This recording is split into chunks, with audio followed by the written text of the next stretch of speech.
mas a gente sabe que sim. Então, um exemplo muito interessante, né, dessa utilização é na medicina. Esses biopolímeros, eles podem ser usados para fazer suturas, implantes, para fazer regeneração de tecido. Esses biopolímeros que são utilizados na medicina, né, eles têm a característica de serem bioabsorvíveis. Então, eles podem ser absorvidos pelo nosso corpo. Então, é facilmente utilizado aí na medicina esses biopolímeros. Então, aqui a gente tem um exemplo bem simples, né, do ciclo de vida desses biopolímeros.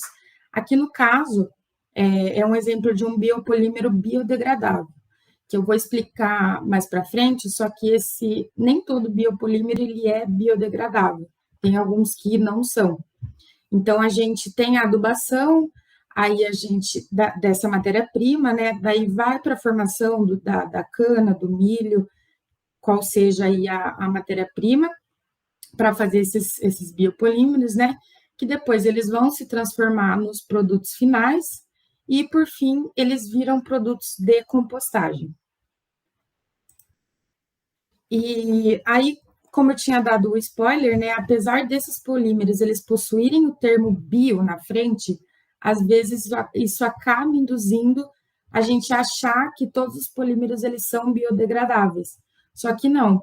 Alguns deles eles podem levar o mesmo tempo, inclusive, dos polímeros convencionais para se degradar.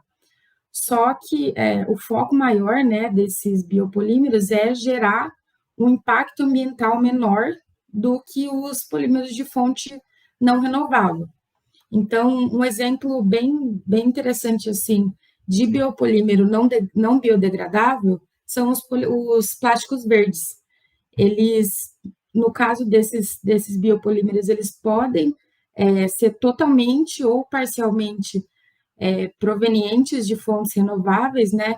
E aqui, mais uma vez, a gente vê que a palavra verde, ela pode sugerir que sim, só que nesse caso, eles não são biodegradáveis, os polímeros verdes não são biodegradáveis. Em relação à estrutura química, eles são muito parecidos com os polímeros que a gente conhece, os convencionais, só que a grande diferença deles é realmente essa fonte de energia, né? Que no caso são as fontes renováveis. A gente tem o PE verde e o PVC, que são os exemplos assim mais comuns de uso do polímero verde. Eles possuem a mesma característica do PE e do PVC comum, né, que a gente tem, só que eles vêm do etanol, que vem da cana-de-açúcar. Então, aqui eu vou passar um vídeo bem rápido, só que é um vídeo muito legal, que mostra, né, a proporção da utilização que pode chegar a esses plásticos verdes. Uma tecnologia brasileira está sendo utilizada por astronautas da NASA em estações espaciais. O plástico verde é feito de cana-de-açúcar e foi desenvolvido para diminuir os danos ao meio ambiente. A única fábrica do mundo que produz plástico verde feito do etanol da cana-de-açúcar fica em Triunfo, na região metropolitana de Porto Alegre. Na cadeia de produção do plástico comum, feito com petróleo, ocorrem emissões de gás carbônico, um dos responsáveis pelo aquecimento global. Já o plástico verde faz o oposto. As plantações de cana retiram o gás carbônico da atmosfera. No processo de crescimento da cana, através de fotossíntese, captura CO2 no ambiente, converte em biomassa. Essa biomassa depois é convertida em etanol, eteno, polietileno e no fim do dia chega nas nossas mãos através de produtos de fonte renovável. Embalagens de mais de 80 marcas, como bebidas, alimentos e cosméticos, já utilizam o plástico verde, que é reciclável, assim como o tradicional. No entanto, o material não é biodegradável, demora os mesmos 400 anos do plástico comum para se decompor. Foram mais de 5 anos em pesquisas até os cientistas desta empresa encontrarem a fórmula ideal para transformar o etanol da cana-de-açúcar no gás que dá origem ao plástico verde. Os testes são realizados em equipamentos como este. Quando o material produzido a partir da cana atingiu o mesmo nível de qualidade e resistência que o plástico comum, foi dado início à produção em escala industrial. A fábrica produz hoje 3% de todo o plástico brasileiro e a tecnologia foi recentemente adaptada para uso em estações espaciais da NASA. Desde setembro, astronautas estão utilizando impressoras 3D para fazer peças usadas no funcionamento da nave. As adaptações químicas para ambientes de gravidade zero foram desenvolvidas por este engenheiro. É um orgulho bastante grande para a gente de utilizar essa tecnologia desenvolvida aqui no Brasil, um produto feito a partir da cana-de-açúcar brasileira sendo utilizado pelos astronautas na estação espacial. O pioneirismo do Brasil no setor é um estímulo para estes estudantes de... Esse vídeo aqui, ele acho que a parte mais interessante dele, né, é essa questão da proporção que o plástico verde que foi produzido, né, que é produzido aqui no Brasil, foi desenvolvido aqui no Brasil, aonde chegou, né?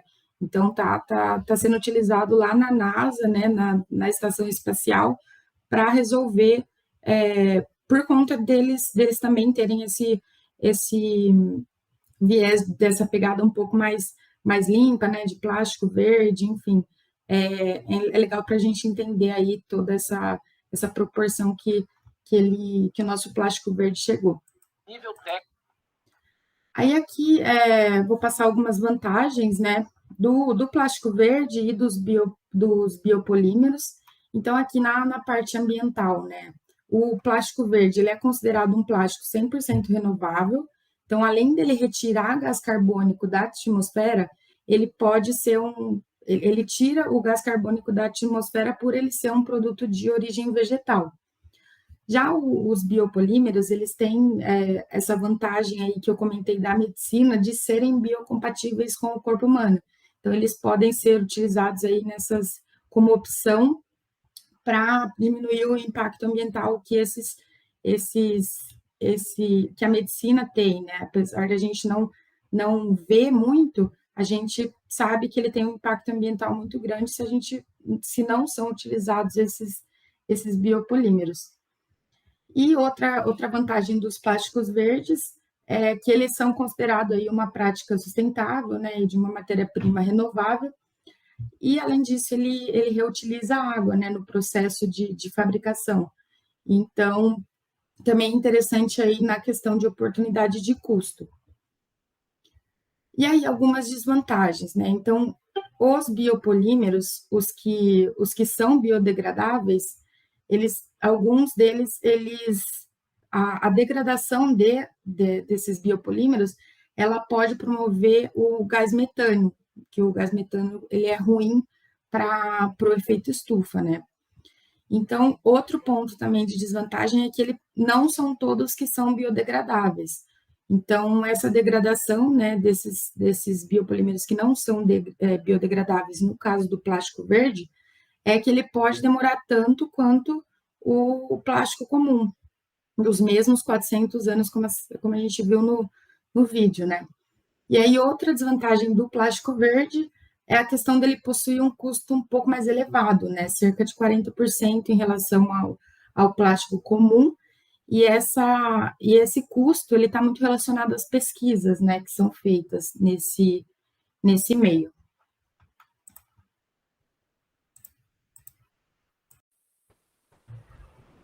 Bom, finalizando aqui, pessoal, o Lucas de volta aqui com vocês para a gente chegar na parte da discussão. Já passamos a introdução, passamos no polímero biodegradável, nos biopolímeros, também nos compostáveis, e agora a gente vai fazer um geral de tudo isso, conseguir entender algumas discussões sobre isso que a gente pode levar para o dia a dia, tá bom? Vamos lá?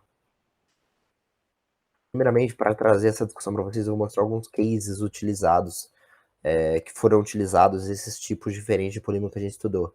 Os biodegradáveis, por exemplo, eles estão sendo muito utilizados em Curitiba, que eles estão sendo usados para o material, esse material biodegradável vai ser utilizado para armazenar todo o resíduo gerado pela população. São 150 mil unidades de produto que vão demorar 180 dias para se decompor, certo?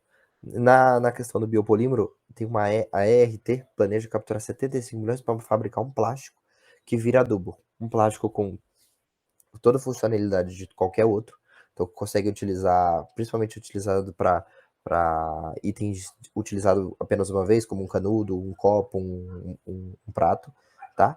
Mas que ele vai virar adubo. Mas que também demorará 180 dias para esse plástico realmente virar o adubo. Então, tem um tempo legal.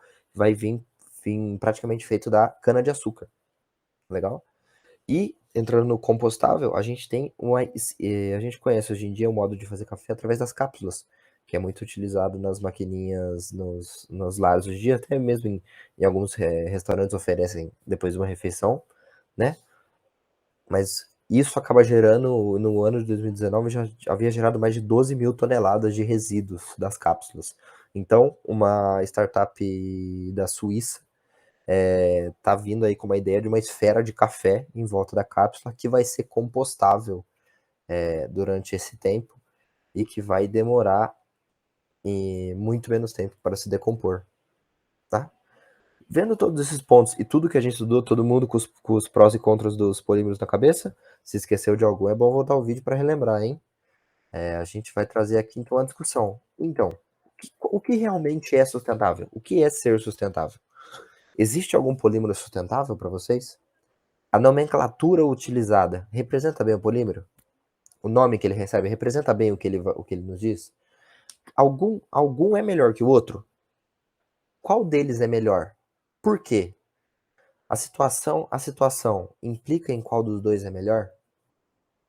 O que isso quer dizer para a gente como população? O que quer dizer para o meio ambiente?